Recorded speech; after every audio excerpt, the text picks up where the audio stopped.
Hello friends, Radhe Radhe. कैसे हैं आप अच्छे होंगे और अपनी पढ़ाई भी अच्छे से कर रहे होंगे। सॉरी फ्रेंड्स, कुछ दिनों से मेरी तबीयत ठीक नहीं थी, इसके लिए मैं वीडियो बीच में नहीं डाल पाई थी। फ्रेंड्स, आज हम बहुत ही इंपॉर्टेंट टॉपिक पर बात करने वाले हैं पॉलिटी के लिए कि पॉलिटी कैसे तैयार करें। और अगर आपने अभी तक भी इसको अगर स्किप कर दिया है तो भी आप अभी भी जो आपके पास टाइम है उस टाइम में आप किस तरह से पढ़ के ज्यादा भी नहीं तो तीन क्वेश्चन का जुगाड़ आप आराम से पॉलिटी में कर सकते हो। तो ये वीडियो है आरपीएससी फर्स्ट ग्रेड के एस्पायरेंट के लिए जो कि आरपीएससी फर्स्ट ग्रेड काफी समय से तैयारी कर रहे हैं, चाहे नए स्टूडेंट हैं चाहे पुराने हो। मैं नीतू सिंगल अपने YouTube channel Divya biology classes में आपका स्वागत करती हूँ और आज टॉपिक पर हम बात करने वाले हैं पॉलिटी में फ्रेंड्स आरपीएससी फर्स्ट ग्रेड की जो फर्स्ट पेपर है उसमें 5 क्वेश्चन आते हैं। ठीक है, पॉलिटी का लेवल है वो इतना हाई हो चुका है, वो आरएएस या जो यूपीएससी की आईएएस एग्जाम है उसका ही लेवल अभी आप बोल सकते हैं कि पॉलिटी में आता है। तो पॉलिटी में आप चाहे कितना भी पढ़ लो आपको इतना कॉन्फिडेंस आएगा ही नहीं कि आप इतने क्वेश्चंस आराम से कर पाए। तो आज मैं आप एक ऐसी स्ट्रेटेजी आपको बताऊंगी पॉलिटी की कि अगर आपने अभी तक पॉलिटी पढ़ ली है तो बहुत अच्छी बात है, और नहीं पढ़ी है तो भी आप 2 से 3 क्वेश्चन उसमें आराम से सही कर पाओगे। तो फ्रेंड्स, क्या होता है कि जैसे पॉलिटी के लिए मैंने पहले बुक बताई है कि आपने जैसे राजेश टेलर सर की बुक आती थी नाथ पब्लिकेशन की, अगर वो बुक पढ़ी है तो बेस्ट है। राहुल चौधरी सर की जो पॉलिटी की बुक है दोनों ही बेस्ट है। लेकिन अगर आपने पॉलिटी अभी तक स्किप की थी या फिर पॉलिटी को ज्यादा डीपली नहीं पढ़ा था तो अब भी आप इसको कैसे कवर कर सकते हो। तो आज पहले बताता हूँ कि पॉलिटी को क्लियर करने के लिए आप एक क्या करो कि इसके जो पुराने पेपर्स आए हुए हैं आरपीएससी फर्स्ट ग्रेड में उसके लिए सिखवाल पब्लिकेशन की बुक आती है जिसमें अब तक के जितने भी है फर्स्ट ग्रेड के जीके के पेपर है सॉल्व पेपर उसमें पूरे दिए हुए हैं। जैसे इसमें पॉलिटी के क्वेश्चन सब देखें तो इसमें आया हुआ है जैसे राजस्थान की सूचियों में वित्त आयोग, विधि आयोग, सतर्कता आयोग, योजना आयोग, इनकी सूची से मिलान कीजिए। ठीक है, आप सोचेंगे कि ये तो इजी क्वेश्चन है, लेकिन इसमें ना जो इन्होंने तो डिटेल में फिर बताया है ना, वित्त आयोग है उसके पूरा अनुच्छेद है वो कैसे काम करता है उसके बारे में बता रखा है। फिर जो भी है विधि आयोग के बारे में, सतर्कता आयोग, योजना आयोग, सबके बारे में अलग अलग बता रखा है। तो अगर आप इनको भी इसकी व्याख्या को एक्सप्लेनेशन को भी आप अच्छे से पढ़ लेते हो पीवाईक्यू को सॉल्व करके तो भी आपका बहुत अच्छा मैटर है एक शॉर्ट नोट के रूप में तैयार हो जाएगा। इसी तरह से क्वेश्चन इसमें आया जैसे किस संविधान संशोधन ने निश्चित किया कि प्रधानमंत्री को मिलाकर मंत्रियों की कुल संख्या लोकसभा सदस्यों की कुल संख्या की 15% से अधिक नहीं हो सकती है।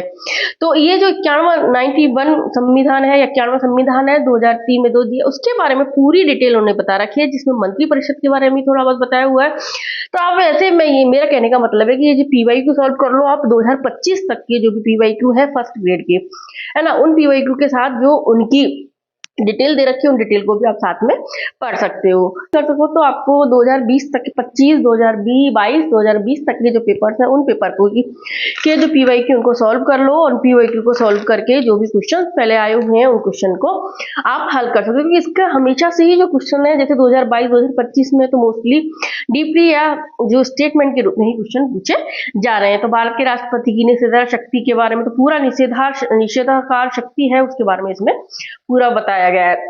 एक तो आप इससे इस बुक से आप तैयार कर सकते हो। दूसरा आपको क्या करना है कि इसका लेवल थोड़ा हाई आता है तो मैंने आपको पहले भी बताया है कि अरिहंत की आती है एक एनसीईआरटी एमसीक्यू बुक करके आती है जिसमें वो यूपीएससी पीसीएस की जो क्वेश्चंस हैं उन और जो प्रतियोगी परीक्षाओं में आए हुए क्वेश्चन है उनको बेस बनाकर उन क्वेश्चंस को उन्होंने इसमें दे रखे हैं। जैसे मैं बात करूं आपको राष्ट्रपति वाले टॉपिक की, तो इन्होंने बता रखा है जैसे भारत के राष्ट्रपति के निर्वाचन के बारे में निम्न कथनों पर विचार कीजिए। तो पहले इन्होंने पूरा स्टेटमेंट के रूप में सारे क्वेश्चंस को दिया हुआ है, फिर उन क्वेश्चंस की उन्होंने पूरी व्याख्या दी हुई है। तो अगर आप ये पढ़ लोगे तो आपको राष्ट्रपति वाले टॉपिक में जो निर्वाचन प्रणाली है वो पूरी इसकी तैयार हो जाएगी। तो 2 फायदा हो गए, एक तो ये आपको बेनिफिट हो गया कि आपको एक्सप्लेनेशन वाले जो स्टेटमेंट है असेसमेंट रीजंस वाले क्वेश्चन है उनको सॉल्व करना आ गया।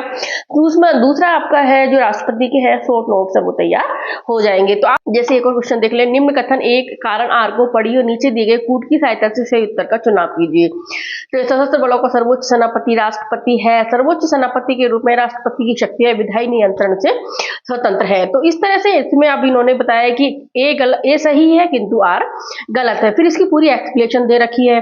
भारतीय राष्ट्रपति के विषय में निम्न कथनों पर विचार कीजिए। अब ये वाले जो कथन पढ़ोगे तो उसमें जो इनकी योग्यता के बारे में है वो पूरा आ जाएगा। फिर इन्होंने इसमें नीचे अनुच्छेद भी दे रखे हैं। तो अब जो क्वेश्चंस हैं वो जैसे यूपीएससी में पूछे हुए पुराने क्वेश्चंस हैं, 9th-10th की ओल्ड एनसीईआरटी के क्वेश्चंस हैं है ना, यूपीएससी मेन में आए हुए क्वेश्चंस हैं उनको इसमें इस बुक में दिया हुआ है। तो आप अगर इस बुक से एमसीक्यू को सॉल्व करते हो तो आप तो एक तो आपके अंदर एमसीक्यू को पॉलिटी के क्वेश्चंस को लेकर जो डर होता है वो डर निकल जाएगा। आप आराम आराम से जब सॉल्व करोगे तो आपके अंदर पॉलिटी के जो बड़े बड़े क्वेश्चंस हम देखते हैं फर्स्ट ग्रेड के पेपर में, उन क्वेश्चन को सॉल्व करने के लिए जो हम पहले से ही हमारा कॉन्फिडेंस खो देते हैं वो नहीं जाएगा। आप आराम से अपना कॉन्फिडेंस बनाए रख पाओगे। दूसरा, इसके एक्सप्लेनेशन से अगर आप अपने शॉर्ट नोट्स भी बना लेते हो, तैयार कर लेते हो, तो आपको ज्यादा पढ़ने की जरूरत नहीं है, अभी भी आप पॉलिटी को अच्छे से तैयार कर सकते हो। तो इस तरह से अगर आपने पीवाईक्यू वाली बुक ले ली और अगर आपने एनसीईआरटी की अरिहंत की जो एनसीईआरटी एमसीक्यू बुक आती है इस बुक को परचेज कर लिया, इन दोनों बुक से भी अगर आप अभी भी पॉलिटी तैयार करते हो तो आप आराम से अपनी पॉलिटी की नोट्स तैयार कर लोगे। तैयार आराम से आप 2 से 3 क्वेश्चंस का जुगाड़ पॉलिटी के लिए कर लोगे, क्योंकि पॉलिटी में अगर आपने 3 क्वेश्चन ही सही कर लिए तो ये मान लो आप बहुत आगे दौड़ में है। क्योंकि एग्जाम में जो अगर पॉलिटी में इतनी डीपली पूछी जाती है किसी भी पेपर में, को करना बहुत ही कहते हैं ना कि महाभारत वाली जैसी चीज हो जाती है। इसके अलावा आपके पास जैसे फर्स्ट ग्रेड के लिए मैंने एक पहले बुक बताई थी, ऑब्जेक्टिव क्वेश्चंस की बुक आती है। अब ये जो ऑब्जेक्टिव क्वेश्चन की बुक है इसमें भी आप जैसे इन दोनों बुक से आप पढ़ लेते हो, उसके बाद ना कि इस बुक से आपको जैसे प्रधानमंत्री व मंत्री परिषद, राष्ट्रपति वाला जो भी टॉपिक्स आपके हैं उन टॉपिक्स में भी जैसे इसमें भी थोड़ा बहुत डिटेल में इसमें दे रखा है, एक फर्स्ट पेज में दे रखा है, तो आप उससे उसको पढ़ लो, ठीक है। फिर इसके जो क्वेश्चंस है अभी तक जैसे स्कूल एक्टर एग्जाम में, सीईटी में है या फिर रीट में है, जितने भी एग्जाम्स हुई हैं जिनमें पॉलिटी आती है उन सबके क्वेश्चंस इस बुक में दे रखे हैं, तो आप इनको भी सॉल्व करोगे। तो इनको भी सॉल्व करोगे, अगर इतने एमसीक्यू भी आपने अगर सॉल्व कर लिए तो आराम से आप पॉलिटी के क्वेश्चंस को निकाल जाओगे। मेरा आज का वीडियो बनाने का पर्पज यही था कि फ्रेंड्स पॉलिटी को लेके आप ज्यादा टेंशन में नहीं रहे। अगर आपने अभी तक भी पॉलिटी को ज्यादा अच्छे से तैयार नहीं किया है और आपको पढ़ने में भी ये बोरिंग लगती है, तो आप इस तरह से माध्यम से भी अगर पॉलिटी को तैयार करते हो तो आराम से आप 3 क्वेश्चन का जुगाड़ पॉलिटी में कर जाओगे। और आप कि पॉलिटी को आप स्किप मत करना, अगर आप इस तरह से भी पॉलिटी को पढ़ लोगे तो तैयार कर लो। तो फ्रेंड्स अगर आपको मेरी वीडियो अच्छी लगी तो प्लीज वीडियो को लाइक कर दो, चैनल को सब्सक्राइब कर लो और भी लोगों को शेयर करो ताकि उन्हें भी इसका फायदा मिल सके। मिलते हैं फिर नई वीडियो में, बाय बाय।